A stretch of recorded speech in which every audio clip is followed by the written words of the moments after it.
అన్నీ చూసా నేను. అండ్ నేను పడుతున్నా. అండ్ ఆ తర్వాత కూడా వద్దు.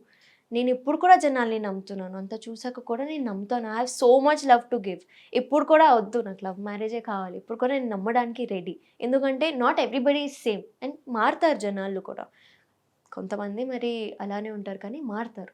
అది ఛాన్స్ ఇవ్వాలి. సో, చాలా నేర్చుకున్నానని లేదు కానీ వచ్చింది అలా అంతే. హ్మ్. తప్పులేదు. I also want to enjoy my teenage. I also want to be a small kid. నేను నా స్కూలింగ్ కూడా కంప్లీట్ అయ్యగానే నేను తర్వాత నా స్టడీస్ కంప్లీట్ చేయలే. Direct work. Because my life has always been hustle, hustle, hustle, hustle. పని చేస్తూనే ఉన్నాను. స్ట్రగల్ చూస్తూనే ఉన్నాను. And I think when I was 16 I started working. అప్పుడే నేను ముంబై వెళ్ళి 2 ఇయర్స్ ఒంటరిగానే ఉన్నా. అప్పుడు మమ్మీ కూడా లేదు. హ్మ్. ఒంటరిగానే ఉండి నా లైఫ్ నేను చూసుకొని ట్రావెల్ చేస్తూ అలా. బట్ అదే